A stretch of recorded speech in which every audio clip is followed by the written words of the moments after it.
Kristus hayat, dan Bapak Ibu Saudara yang ada di rumah, tentunya sukacita Tuhan selalu ada di dalam kehidupan kita. Biarlah kita boleh selalu mengucap syukur kepada Tuhan, karena Dia Allah yang layak kita sembah, Dia Allah yang layak kita puji, dan Dia Allah yang layak kita agungkan. Mari kita akan sama-sama masuk di dalam ibadah. Kita sama-sama tundukkan kepala dan berdoa. Bapa yang baik, sungguh kami bersyukur kepada-Mu Tuhan. Kasih karunia, rahmat, sejahtera yang sudah Kau berikan di dalam kehidupan kami, membuat kami tetap bertahan di dalam Engkau, membuat kami tetap mengasihi Tuhan. Tuhan, terima kasih buat kesempatan yang indah. Kembali kami boleh meninggikan dan mengagungkan nama-Mu. Biarlah ibadah pada hari ini Tuhan boleh menyenangkan hati Tuhan, karena hanya Engkau Tuhan satu-satunya yang layak menerima pujian kami. Engkau Allah satu-satunya yang layak menerima segala hormat yang kami berikan bagi-Mu. Dan kami akan masuk menikmati hadirat Tuhan yang indah. Kami menyerahkan semuanya ke dalam tangan-Mu, dari awal pertengahan hingga akhirnya ibadah hari ini ke dalam tangan-Mu. Di dalam nama Yesus, Tuhan dan Juru Selamat kami sudah berdoa dan mengucap syukur. Terima kasih Bapa di surga. Haleluya. Amin. Biarlah kita mau menikmati hadirat Tuhan, meskipun kita di rumah kita masing-masing. Tapi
berikan buat kami. Lebih lagi Tuhan, kami mau beri hadiah untuk Engkau. Karena Engkau dahsyat Tuhan, Engkau ajaib, Engkau perkasa. Terima kasih Bapak, terima kasih. Biarlah semua yang percaya dan mengasihi Tuhan bersama-sama katakan amin. Haleluya.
kita akan mendengarkan firman Tuhan.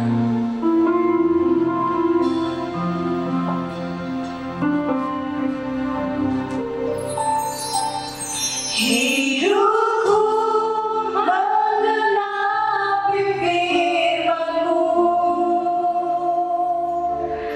tanda mujizat sertai tiap langkahku. Kau bersama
kasih Bapa yang surga, terima kasih untuk waktu dan kesempatan yang Kau berikan buat kami.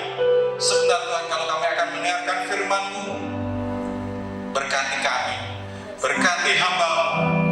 Kami percaya lewat media online ini Kau menjamah pribadi lewat pribadi lebih dan lebih lagi. Terima kasih Bapak, terima kasih, terima kasih. Di dalam nama Yesus kami akan mendengarkan firman. Haleluya, amin. Shalom, jemaat Tuhan yang dikasihi oleh Tuhan. Hari ini firman Tuhan akan berbicara kepada kita semuanya tentang mengapa Allah membiarkan penderitaan terjadi. Kenapa? Mengapa Allah membiarkan penderitaan terjadi? Ada orang bertanya kepada saya, apakah Allah Maha tahu? Saya katakan ya. Kalau Allah Maha tahu berarti Allah itu tahu dong kalau manusia menderita. Apakah Allah Maha Kuasa? Ya, saya jawab. Berarti Allah kalau Maha Kuasa dia pasti bisa menolong. Ya, tapi kadang-kadang kita melihat bahwa kenapa seolah-olah sepertinya Allah berdiam diri. Kenapa membiarkan ada dosa terjadi? Kenapa ada masalah terjadi?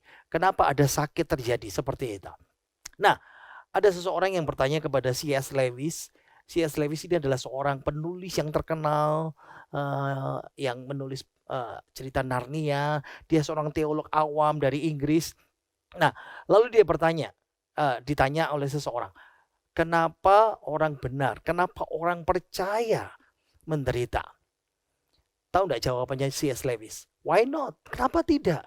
Soalnya hanya orang benar yang bisa menerima penderitaan itu dengan benar. Orang percaya mau menerima dari Tuhan yang baik dan yang buruk. Orang benar bisa mengatasi hal yang buruk dan penderitaan dengan cara yang benar. Satu lagi saya kutip Helen Keller, dia berkata bahwa meskipun dunia ini penuh dengan penderitaan, tapi penuh juga dengan cara penanggulangannya. Nah, ada 4 hal yang saya mau sampaikan dari firman Tuhan kenapa Allah membiarkan penderitaan terjadi. Yang pertama, mengapa Allah membiarkan penderitaan terjadi? Allah mengizinkan penderitaan supaya orang percaya merendahkan diri dan membuang kesombongan. Jadi yang pertama kenapa Allah biarkan penderitaan terjadi? Karena Allah itu mengizinkan penderitaan supaya orang percaya mau merendahkan diri dan membuang kesombongannya. Mari kita baca nas utama kita dari Injil Matius pasal 23 ayat yang ke-12. Matius 23 ayat yang ke-12 saya bacakan. Dan barang siapa meninggikan diri, ia akan direndahkan. Dan barang siapa merendahkan diri, ia akan ditinggikan. Ada 3 contoh tentang prinsip-prinsip ini. Prinsip yang pertama ini. Jadi prinsip tentang kenapa Allah mengizinkan penderitaan supaya orang percaya mau merendahkan diri dan membuang kesombongannya. Ada 3 orang contoh dari Alkitab. Yang pertama, Tuhan mengirimkan penyakit kusta kepada seseorang raja karena dia melampaui batas yang diberikan oleh Tuhan. Sebelum sukses, dia orang yang takut sama Tuhan. Setelah dia sukses, dia melampaui batas. Dia menganggap dirinya begitu tinggi sehingga dia membakar ukupan. Membakar ukupan itu adalah hak seorang Lewi, orang imam. Dia raja, tetapi dia mau melanggar itu. Kenapa? Karena dia merasa saya boleh dong, saya ini raja, saya bebas berbuat apa saja. Contoh yang kedua, Tuhan mengirimkan penyakit kusta kepada seorang nabi yang namanya Miriam, kakak Musa, karena Miriam berbuat dosa. Mengkritik Musa setelah Musa mengambil wanita Kus menjadi istrinya dalam Bilangan pasal 12. Jadi Tuhan mengizinkan penderitaan terjadi, penyakit terjadi karena orang-orang ini sombong. Yang ketiga, Tuhan mengirimkan penyakit kepada Raja Asa. Raja Asa ini pada masa mudanya dia sungguh-sungguh takut akan Tuhan. Tapi menginjak masa tua, dia menolak pimpinan Tuhan. Itu sebabnya Tuhan kasih penyakit di kakinya seperti itu. Mari kita ingat kembali dalam kitab Galatia pasal 6. Ada hukum namanya hukum tabur tuai. Dari sini kita bisa paham bahwa ada penderitaan terjadi karena kita menuai kesalahan kita. Entah ketidakdewasaan kita, entah ketidakbijaksanaan kita, atau kita melakukan kesalahan rohani. Jadi kita bisa melihat gambaran seperti ini. Nah, kadang-kadang penderitaan itu datang melalui gangguan emosional. Hatinya terusik, merasa sedih, merasa dirinya terganggu secara emosional. Kenapa? Karena hatinya dia belum serahkan kepada Tuhan. Saya kasih contoh ya. Ada seorang anak Tuhan sungguh-sungguh baik. Punya hati memberi, suka menolong, pelayanannya bagus, punya hati untuk Tuhan. Tapi dia punya satu masalah, dia tidak melepaskan pengampunan. Dia simpan sakit hati itu dalam kehidupannya. Akibatnya dia merasa tertekan, terganggu perasaannya setiap hari. Selalu mengingat orang lain yang berbuat salah kepada dia. Selalu ingat tentang orang lain yang melakukan kesalahan, menyakiti hatinya.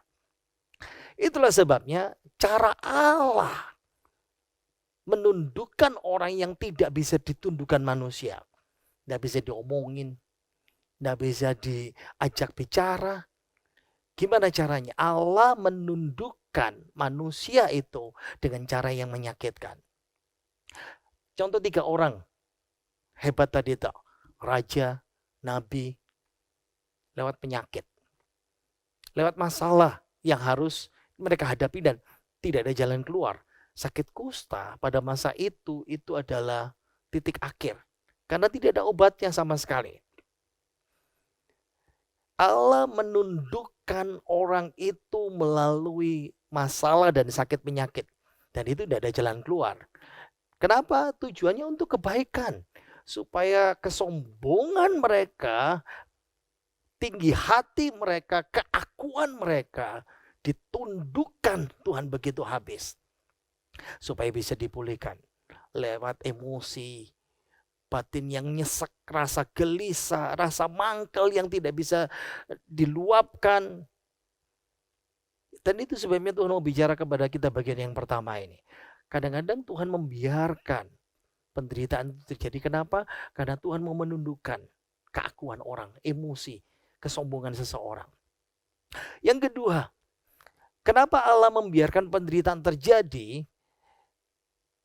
Beberapa penyakit itu diizinkan masuk dalam kehidupan kita dengan tujuan untuk kemuliaan dan rencana Allah yang lebih besar dalam kehidupan kita.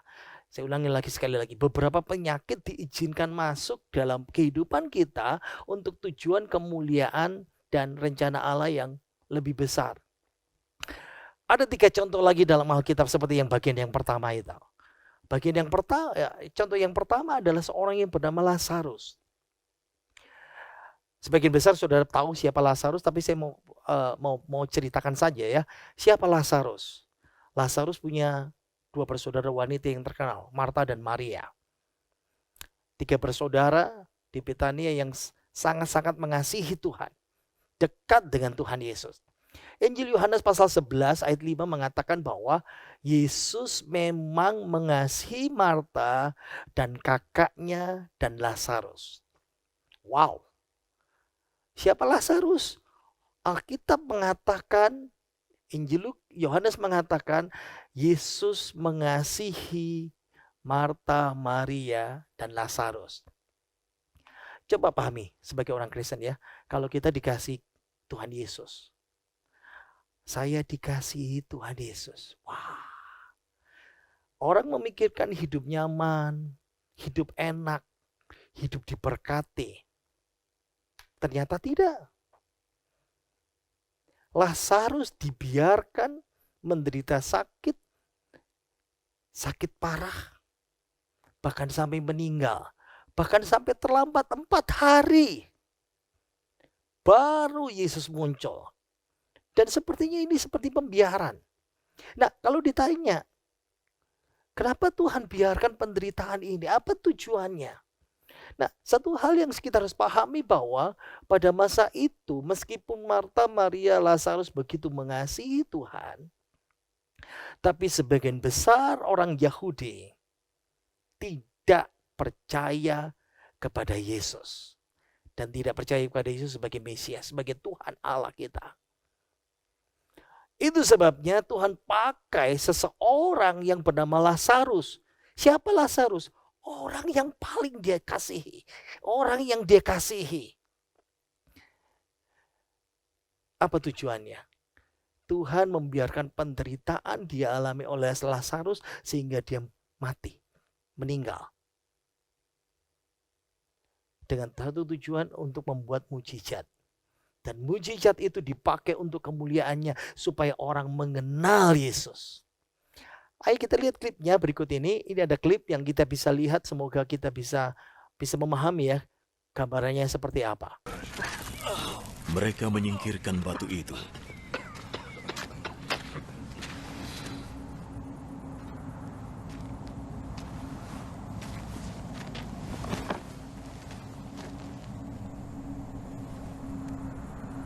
Yesus menengadah. Terima kasih Bapa mau mendengarkan aku. Aku tahu Engkau selalu mendengarkan aku. Tapi aku mengatakannya demi orang-orang ini. Supaya mereka percaya bahwa Engkau mengutusku.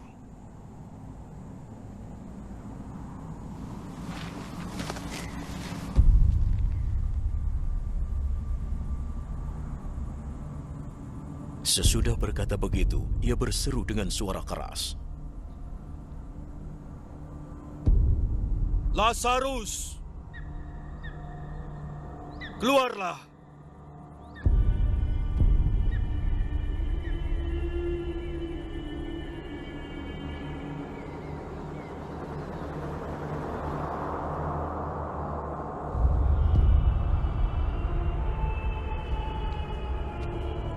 Ia keluar. Tangan dan kakinya masih terbungkus kain kafan. Dan wajahnya masih tertutup kain.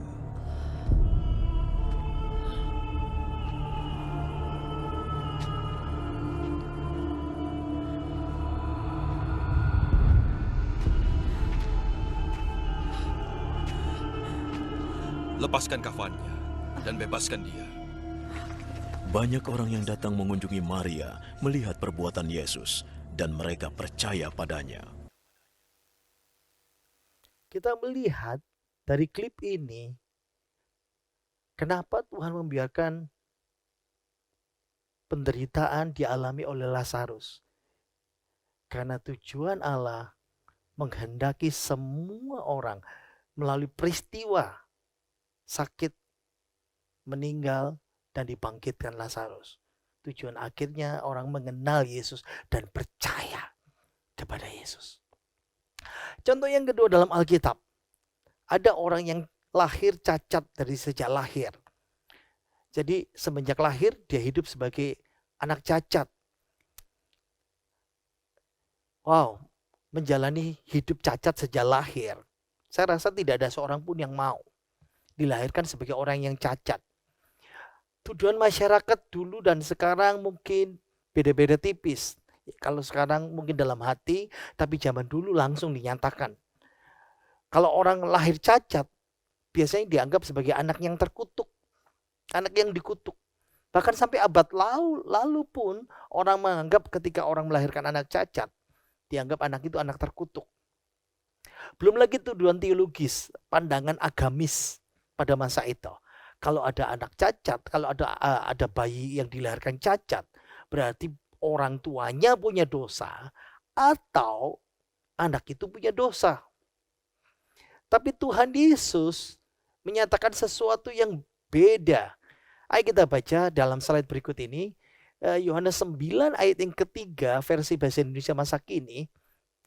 Yesus menjawab, dia buta bukan karena dosanya sendiri atau dosa orang tuanya, tetapi supaya orang bisa melihat kuasa Allah bekerja di dalam dirinya. Jadi Tuhan Yesus menyatakan sesuatu yang berbeda.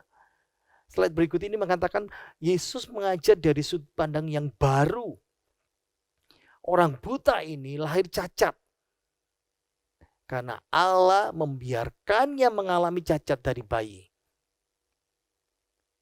Karena sekarang Allah menyatakan tujuannya untuk kemuliaannya seperti itu. Ini menunjukkan kepada kita bahwa Tuhan Yesus itu punya kuasa yang luar biasa, yang lebih dahsyat. Dia itu Allah yang berkuasa atas segala kemustahilan. Banyak hal yang mustahil dalam dunia ini. Virus corona. Banyak hal yang mustahil dalam dunia sekarang ini, masalah ekonomi, masalah sakit penyakit. Alkitab tetap mengatakan kepada kita berkali-kali, bagi Allah tidak ada yang mustahil. Amin. Yang ketiga, contoh nyata yang ketiga tentang ada kasus ada seorang wanita yang diikat oleh iblis selama 18 tahun. Bayangkan 18 tahun. Saudara harus bisa memahami diikat iblis itu bukan sesuatu yang menyenangkan. Itu tragis. Karena dalam Alkitab ditulis kalau iblis itu penyebab bermacam-macam sakit fisik. Ada orang yang bisu, ada orang yang tuli, ada orang yang sakit seperti tadi itu pinggang sampai bungkuk seperti itu. Ada yang orang yang menjadi gila karena kuasa kegelapan. Bisa menyebabkan keributan, masalah terus, api permusuhan dalam keluarga, bahkan dunia berperang. Seperti kitab Wahyu, maaf. Iblis itu menghasut dunia untuk berperang. Lukas 13 ayat 11 dikatakan, wanita ini 18 tahun dirasuk roh iblis, roh jahat, sehingga ia sakit sampai bungkuk punggungnya dan tidak dapat berdiri lagi dengan tegak. Bungkuk, tidak bisa bebas bergerak, menderita 18 tahun. Dan kita tahu ternyata ini bukan hukuman. Ternyata ini adalah Allah membiarkan kasusnya terjadi. Penderitaannya terjadi sebagai ilustrasi kedaulatan Allah kita. Nah, pertanyaan buat kita semuanya. Ya, seperti slide ini. Ikatan apa yang perlu Tuhan Yesus bebaskan dalam kehidupan kita? Kenapa? Karena kadang-kadang ada ikatan-ikatan yang ada dalam kehidupan kita. Ikatan penderitaan, ikatan bohong, ikatan dosa yang lain. Ingat, bahkan Allah pun dapat menggunakan karya iblis, karya setan. Dia pakai untuk tujuan yang lebih besar. Kalau kita lihat dalam Alkitab ya, iblis datang dan berkata, minta izin untuk mencobai Ayub. Tapi Allah pakai itu untuk tujuan yang lebih besar. Ingat, di dunia ini segala sesuatu terjadi harus dengan seizin Allah kita. Walaupun kita kadang-kadang tidak tahu dan bertahun-tahun. Mungkin sampai sekarang ini kita bergumul dengan jawaban kenapa ini terjadi dalam kehidupan saya seperti itu. Yang ketiga, kita melihat dari sudut pandang Tuhan Yesus. Nah, mengapa Allah membiarkan penderitaan terjadi? Yang ketiga, Allah mengizinkan Yesus untuk mati di kayu salib, menderita sebagai peragaan, sebagai display, sebagai showroom kasihnya bagi dunia yang penuh dosa, penuh kebencian, dan tidak punya harapan seperti itu. Coba pikirkan ibu-ibu, bapak-bapak, saudara-saudara semuanya. Zaman sekarang ini orang kalau menjual sesuatu harus ada display. Ada namanya ruang pamer, ada namanya showroom. Tukang foto memamerkan hasil karya fotonya. Orang make up pamerkan hasil make up-annya. Orang jual baju, orang jual mobil. Zaman sekarang ini pun juga di aplikasi online. Jual makanan. Orang ambil foto, bagaimana foto itu harus diambil dari sudut yang terbaik supaya orang tertarik membeli.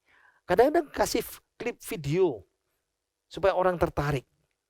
Nah, pernahkah saudara memikirkan bahwa penderitaan Kristus bahkan sampai mati kayu salib itu adalah display. Itu ruang pamer, itu peragaan kasih Allah untuk menyelamatkan.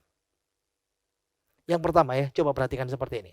Di salib, Yesus itu menunjukkan kasihnya. Orang lain melihat, prajurit melihat, musuh-musuhnya melihat. Di tengah penderitaan salib, Yesus masih menunjukkan kasihnya kepada orang tua, kepada muridnya. Di tengah sakit, penderitaan sakit dari Yesus, Ibu Maria, ibu kandungnya, Yesus berkata kepada Ibu Maria, "Ibu, ini anakmu." Kepada Yohanes dikatakan, "Anak, ini ibumu." Orang bisa melihat kasih di tengah-tengah penderitaan itu. Di salib itu juga Yesus menunjukkan kasihnya kepada para pembencinya. Dengan mendoakan mereka, "Bapa, ampunilah mereka, karena mereka tidak tahu apa yang mereka lakukan." Di salib itu juga Yesus menunjukkan kepada orang yang tidak punya pengharapan. Siapa? Penjahat di sebelahnya. Penjahat itu dihukum. Tidak ada harapan lagi. Dia akan mati dalam hukuman itu. Tapi di salib itu Yesus menunjukkan bahwa masih ada harapan di saat-saat yang kritis. Sampai sekarang ini 2000 tahun kemudian, salib Yesus itu menjadi peragaan kasih untuk setiap orang. Bahwa kasihnya tersedia untuk setiap orang yang percaya kepadanya. Tapi display ini mahal. Harganya mahal. Karena itu penderitaan yang dibayar dengan darah sampai kematian. Kadang-kadang Tuhan menjadikan kita hal yang sama. Kita ini seperti ruang pamer, showroom, display Allah kepada dunia. Saya mau tanya, saudara pasti bisa jawab mudah ini. Anak sekolah minggu bisa menjawab. Ada berapa orang yang disalib? Kita jawab 3 orang. Pasti. Yang pertama Yesus. Kalau ditanya siapa Yesus itu? Allah sejati, manusia sejati. Tapi kalau kita melihat bersama, Yesus itu adalah pribadi yang tanpa dosa. Dia mati rela menggantikan dosa saudara dan saya. Dia tanpa dosa, dia juga mengalami penderitaan sampai di kayu salib. Makanya jangan saudara berpikir bahwa kalau saya jadi orang percaya, orang Kristen, saya bebas dari penderitaan. Salah besar. Yesus saja yang tanpa dosa, dia menderita. Pribadi kedua siapa? Penjahat. Penjahat, salah satu penjahat yang bertobat. Ini berarti kita bisa melihat ya, hukuman penderitaan. Penjahat ini dihukum karena dihukum dalam penderitaannya, dihukum sampai kepada kematian. Tunggu dulu. Kematian itu dipakai Tuhan menjadi jalan keselamatan dari hukuman neraka. Hari ini engkau bersama-sama dengan aku di dalam Firdaus. Di saat-saat kritis tanpa harapan. Yesus menunjukkan kasihnya yang luar biasa. Tapi jangan lupa ada orang yang ketiga. Siapa? Penjahat yang tetap keras kepala. Ini berarti menolong kita juga mengerti. Penderitaan pun tetap tidak bisa mengubah hatinya yang keras. Pikirkan. Kadang-kadang kita menganggap kita orang baik. Kita orang benar, kita orang Kristen. Kenapa saya menderita? Pertanyaannya, kenapa Yesus menderita? Sebagai orang percaya kita juga menderita bersama Yesus.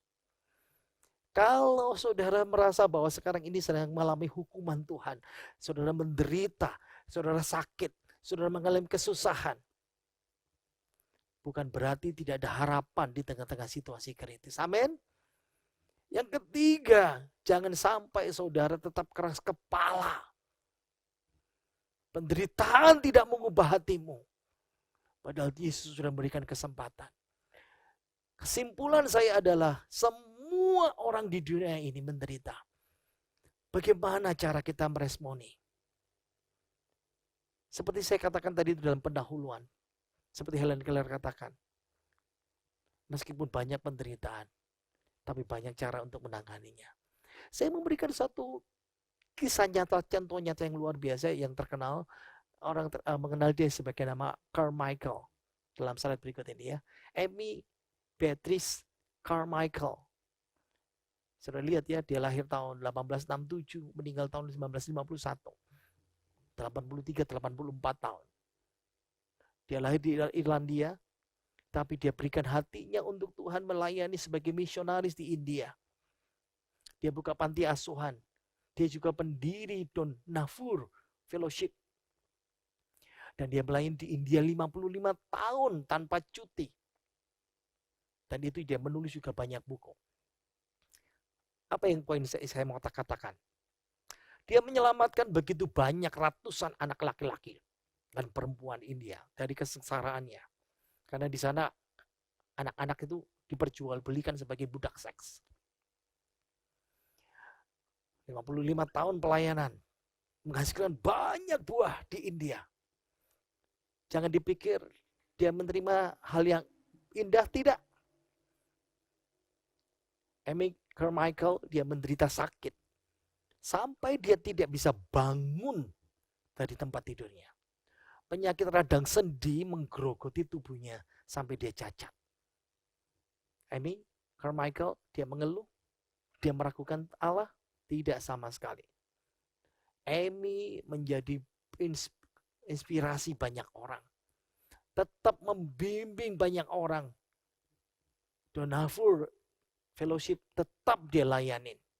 Dia masih tetap menulis renungan, surat, puisi. Bahkan sampai sekarang. Berpuluh-puluh tahun dia meninggal. Kata-katanya, bukunya menjadi inspirasi, menjadi berkat buat banyak orang. Kadang-kala Allah mengizinkan penderitaan itu sebagai display, ruang pamer, supaya dilihat orang tentang kasih kepada dunia yang penuh dosa, yang penuh kebencian, yang tidak ada harapan. Yang terakhir, yang keempat. Kenapa Allah membiarkan penderitaan terjadi? Allah membiarkan jalan penderitaan itu sebagai pelajaran yang tidak bisa dipelajari dengan cara lain. Maksudnya, mau tidak mau sebagai orang Kristen, kita harus menjalani namanya penderitaan. Karena dari penderitaan saja, tidak ada jalan lain. Kita akan belajar sesuatu. Ada seorang anak muda, dia menemui Pak Gembalanya di gereja. Dan bilang kayak gini, Pak Gembala, doakan saya ya, supaya saya ini bisa lebih sabar. Saya anak muda yang tidak bisa sabar. Oke, pendetanya lalu mengajak berlutut bersama, berdoa bersama, dan mulai berdoa. Pendetanya berkata begini, Tuhan, kirimkan kesulitan buat anak muda ini. Pada pagi hari, kirimkan lagi kesulitan pada siang hari, kirimkan kesulitan pada sore hari. Om. Di tengah doa itu, pemuda itu bilang, memotong dan stop. Saya tidak minta kesulitan. Saya minta Tuhan memberikan saya kesabaran.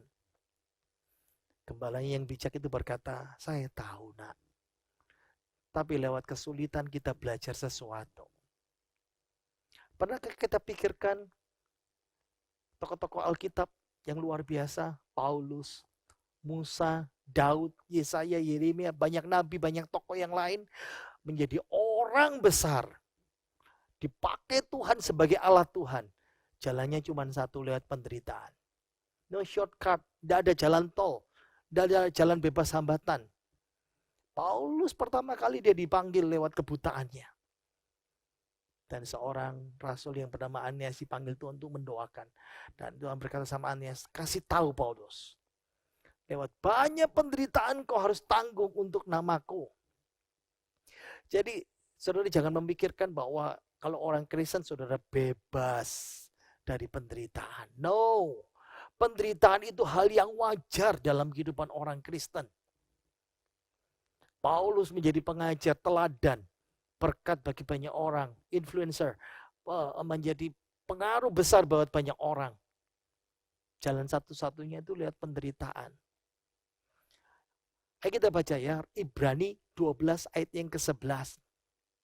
Memang tiap-tiap ganjaran pada waktu ia diberikan tidak mendatangkan sukacita, tetapi duka cita.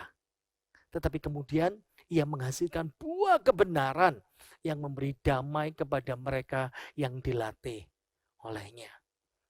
Perhatikan dari ayat ini kita bisa melihat penderitaan itu masuk dalam kehidupan kita seperti sebuah pupuk yang membuat kehidupan rohani kita bertumbuh. Supaya kita bisa menghasilkan buah yang lebih besar. Coba kita lihat kesimpulannya, ada 4 ya. Allah yang pertama, kenapa sih Allah membiarkan penderitaan? Yang pertama, Allah mengizinkan penderitaan itu untuk merendahkan kita, merendahkan diri kita, dan membuang kesombongan. Yang kedua, Allah mengizinkan penyakit penderitaan masuk dalam hidup kita untuk tujuan kemuliaan rencana Allah yang lebih besar. Yang ketiga, Allah mengizinkan penderitaan Yesus sebagai peragaan kasih, showroom display bagi dunia yang penuh dosa, penuh kebencian dan tanpa harapan.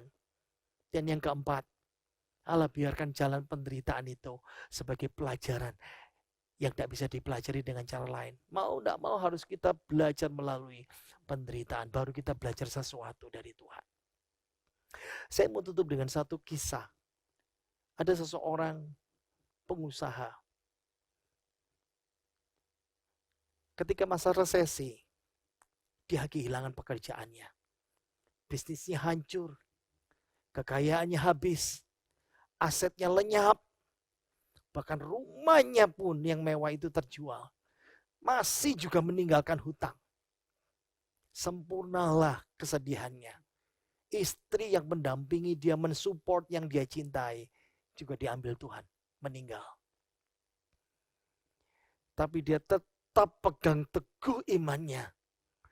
Dia pegang keyakinan teguh imannya kepada Yesus. Dan itu yang tidak hilang, yang masih ada satu-satunya. Dan ada harapan suatu saat dia pergi keluar, berjalan kaki untuk mencari pekerjaan. Lalu dia berhenti di satu tempat, dia tonton ada beberapa tukang melakukan pekerjaan kasar, membangun. Dan ternyata membangun sebuah gereja yang besar.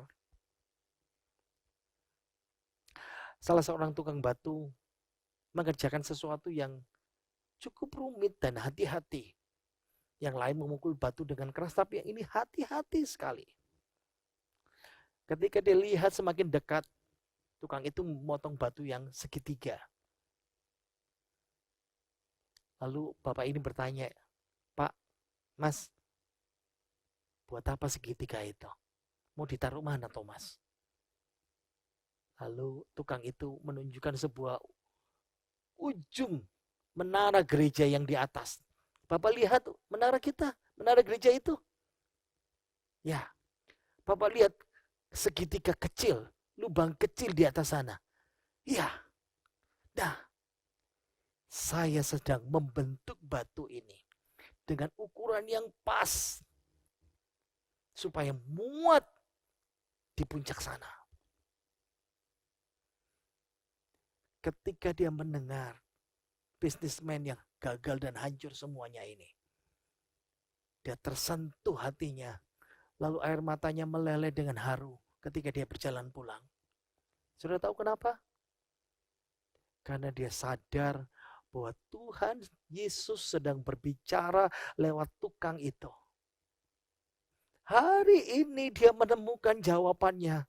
Why me? Kenapa saya, Tuhan? Kenapa aku menderita? Aku orang jujur, aku orang benar, aku orang takut Tuhan, aku orang setia.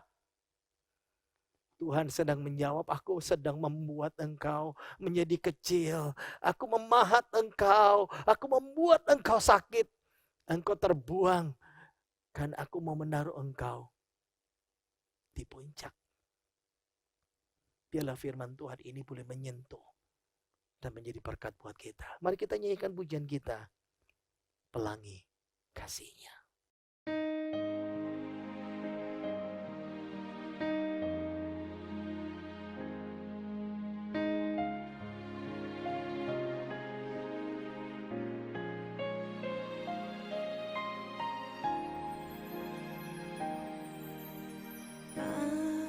Apa yang kau alami kini mungkin tak dapat engkau mengerti. Cobaan yang engkau alami tak melebihi kekuatanmu.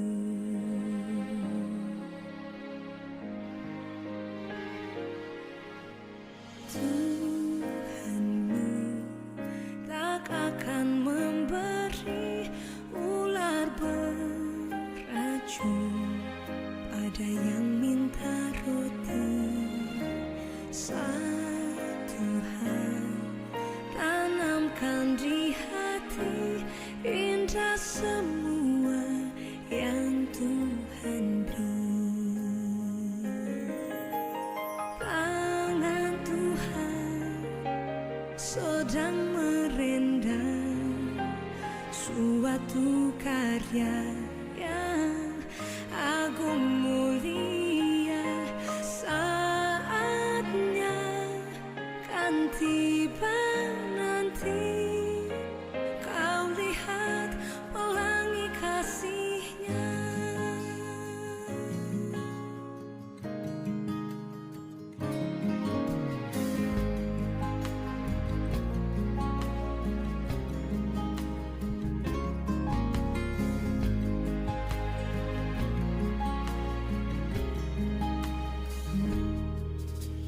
Tuhanmu tak akan memberi ular beracun pada yang minta roti.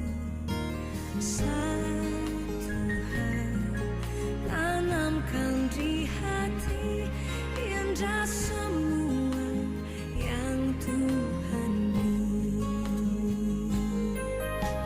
Tangan Tuhan sedang merendam suatu karya yang agung mulia. Saatnya kan tiba nanti, kau lihat pelangi kasih-Nya. Tangan Tuhan sedang merendam suatu karya yang agung mulia.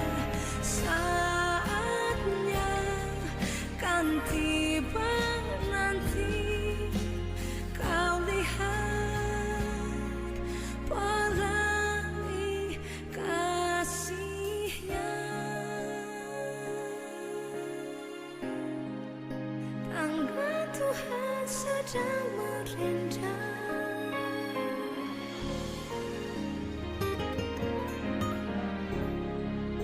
Saatnya pastikan tiba, kau lihat pelangi kasih-Nya.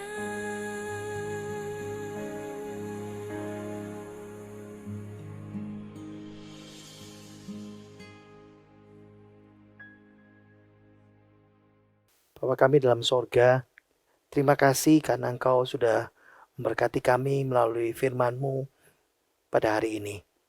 Terima kasih kiranya kasih-Mu, kemurahan-Mu terus menaungi kami. Karena kami tahu Tuhan, kenapa Engkau membiarkan penderitaan terjadi. Kadang-kadang kami sombong Tuhan. Kadang-kadang kami tidak paham bahwa Engkau punya tujuan yang indah untuk kemuliaan nama-Mu Tuhan. Kadang-kadang kami harus menjadi peragaan kasih untuk orang-orang di sekitar kami, orang di dunia. Dan kami harus melewati jalan itu Itu sesuatu yang harus kami pelajari dalam kehidupan kami, yang tidak bisa melalui jalan yang lain. Kau berkati seluruh anak-anakmu yang sudah boleh mendengarkan firman-Mu. Dan kiranya firman-Mu menjadi kekuatan dalam kehidupan kami. Kami mau kuat dalam Tuhan. Apapun yang terjadi, Tuhan beserta kami. Dalam nama Tuhan Yesus, haleluya. Amin. Mari kita berdoa untuk Bapak Pendeta Yohanes yang sedang dirawat di rumah sakit. Supaya Tuhan pulihkan dari serangan stroke ini. Dan biarlah kasih Tuhan, kemurahan Tuhan boleh ada. Dan masih ada mujizat Tuhan. Dan kita percaya, yakinlah bahwa Tuhan terus memberkati. Dan kita jangan lupa ya, terus berdoa untuk gereja kita. Untuk teman-teman kita. Untuk pembangunan gereja kita. Dan terus berdoa untuk pembangunan negara, untuk negara kita. Ya, Presiden Jokowi dan semuanya. Doakan juga untuk para medis yang melayani juga. Doakan untuk pemulihan negara kita. Dan slide berikut ini, kalau saudara ingin memberikan persembahan kolekte untuk gereja kita, besar kecil jangan saudara pikirkan. Tuhan melihat ketulusan hati kita. Di rekening BCA nomor sekian atas nama gereja GBT Jemaat Kristus Hayat. Dan kalau saudara ingin memberikan persembahan 10-an, saudara berikan di rekening BCA nomor sekian atas nama Jonathan Octavianus. Mari saya undang pemain musik menyanyikan pujian terakhir. Puji Tuhan, kita akan akhiri ibadah hari ini. Kita sama-sama mengucap syukur kepada Tuhan buat setiap kebesaran Tuhan yang sudah diberikan dalam kehidupan kita semua.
Mari kita berdoa, mari kita mengangkat tangan kita.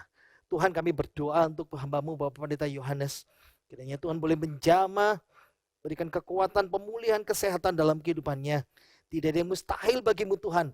Engkau sanggup menyembuhkan dengan sempurna Tuhan. Dalam nama Tuhan Yesus, kami juga menyerahkan pembangunan gereja kami ke dalam tangan-Mu. Kami menyerahkan Tuhan untuk bangsa dan negara kami, Presiden Jokowi dan semua jajarannya. Kau berikan pengampunan dosa untuk dunia ini dari COVID-19 ini Tuhan. Berdoa untuk para medis Tuhan. Kiranya Tuhan boleh bekerja dengan luar biasa, supaya memberikan kekuatan buat mereka. Tuhan, Kau jaga dan pelihara kesehatan sidang jemaat-Mu. Berikan kekuatan buat mereka. Berkati kebutuhan mereka Tuhan. Kami percaya Tuhan, kami akan pulang bawa berkat-berkat-Mu. Diberkatilah kaum pria, diberkatilah kaum wanita, diberkati suami istri, diberkati anak-anak pemuda-pemudi, diberkatilah rumah tangga kita dengan damai sejahtera melimpah, diberkatilah segala usaha pekerjaan toko karir dan proyek kita. Diberkatilah hidup kita mulai hari ini dan sampai selama-lamanya.